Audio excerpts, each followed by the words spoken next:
Ce sac, vous l'avez forcément déjà croisé. Ce beau sac gris, au reflet métallique, avec des liserés orange. Et surtout son immense logo, qui permet instantanément d'identifier son origine. En seulement quelques années, ce sac s'est imposé dans l'espace public. Dans la rue, dans les transports, au travail, même à l'étranger. C'est impossible de ne pas l'avoir déjà croisé. Aujourd'hui incontournable, il raconte surtout l'histoire de la réussite en France d'un modèle, celui de Basic Fit.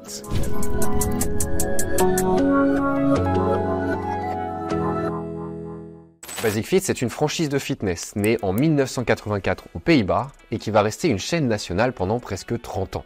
Mais tout va changer le jour où les anciens joueurs de tennis René Mouze et Eric Villeboard mettent le grappin dessus. Ces deux-là, ils connaissaient déjà un peu le monde du fitness, puisqu'ils étaient les propriétaires des clubs de sport de luxe Health City. Avec Basic Fit, à partir de 2013, ils décident de s'attaquer à un marché encore peu couvert, celui du low cost. C'est-à-dire qu'au lieu de faire payer les abonnements 60 € par mois pour qu'on puisse aller pousser un peu de fonte, ils vont les fixer à 20 €, 19,99 €, tout en réduisant au maximum les coûts, comme ceux liés aux inscriptions ou au personnel par exemple.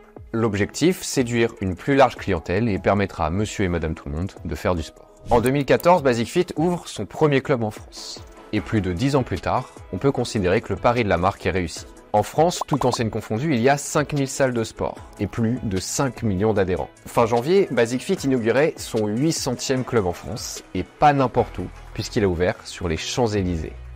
Aujourd'hui, c'est une grande fierté de fêter l'ouverture du 800e club sur les Champs-Élysées, d'autant plus, ça correspond vraiment à notre volonté de rendre le fitness accessible à tous et partout.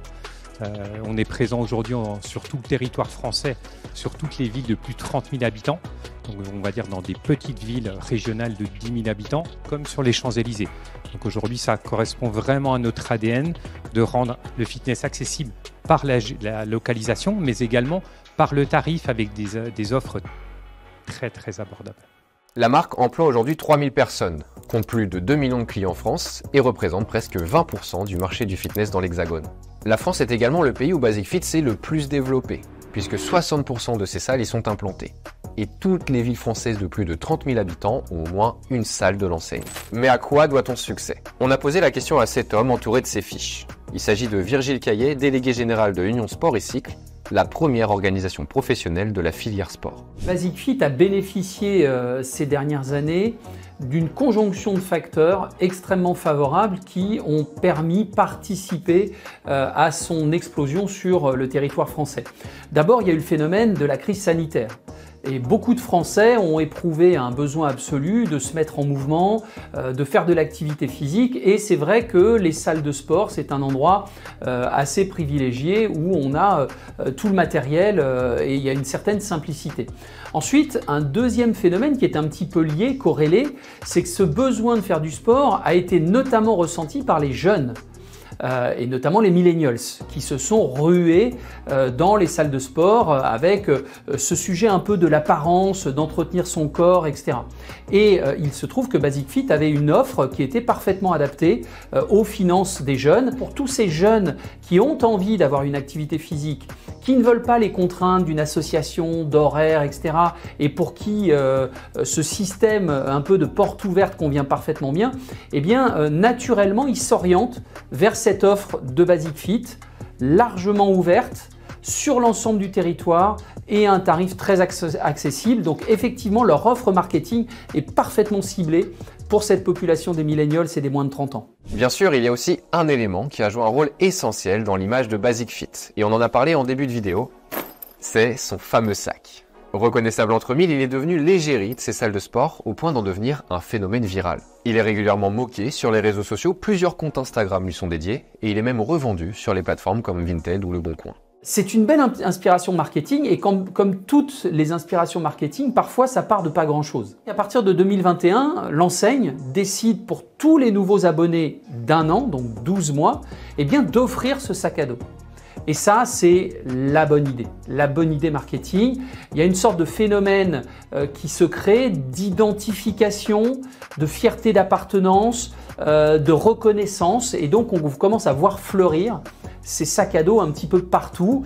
Et effectivement, ça a eu un effet très fédérateur et beaucoup de jeunes se sont reconnus dans ce clin d'œil.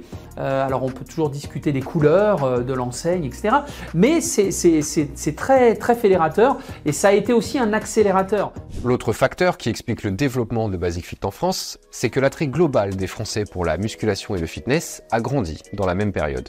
Il y a déjà un facteur qu'on qualifie de structurel. Ça fait quand même des années, voire des décennies que les Français, quel que soit leur âge, cherchent à inscrire leur quotidien dans la santé, dans l'apparence de la santé. Donc ils ont envie, à travers le sport, de se faire plaisir. Et puis finalement, l'idée de cultiver du muscle n'est pas totalement nouvelle en soi. Par contre, depuis 10-15 ans, on trouve un engouement majeur, une rupture quand même dans cette tendance pour plusieurs raisons. On a eu déjà le phénomène des salles low cost qui est apparu en France et qui a vraiment permis d'ouvrir beaucoup plus la gamme des possibles aux pratiquantes et aux pratiquants. Et ça a été un facteur déterminant parce que ça a diversifié l'offre. Maintenant, chacun peut trouver un petit peu ce qu'il veut dans les salles. Et puis le deuxième point qui est indéniable, c'est l'impact des réseaux sociaux qui, en particulier chez les jeunes, donne envie de se faire voir, donne envie de pouvoir montrer son corps, d'avoir une image positive associée.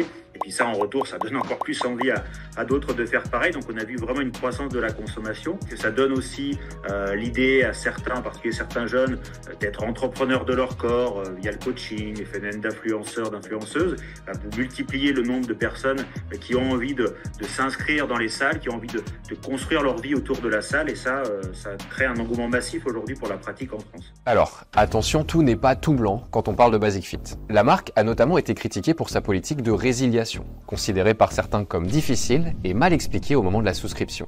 En juillet 2023, la DGCCRF, la répression des fraudes, a condamné les salles Basic Fit du Nord à 68 500 € d'amende, précisément pour ce motif. Mais cela ne freine pas pour autant les ambitions de Basic Fit, qui souhaite surfer sur l'engouement pour la musculation pour continuer son développement. Aujourd'hui, on est présent en France avec notre 800e club.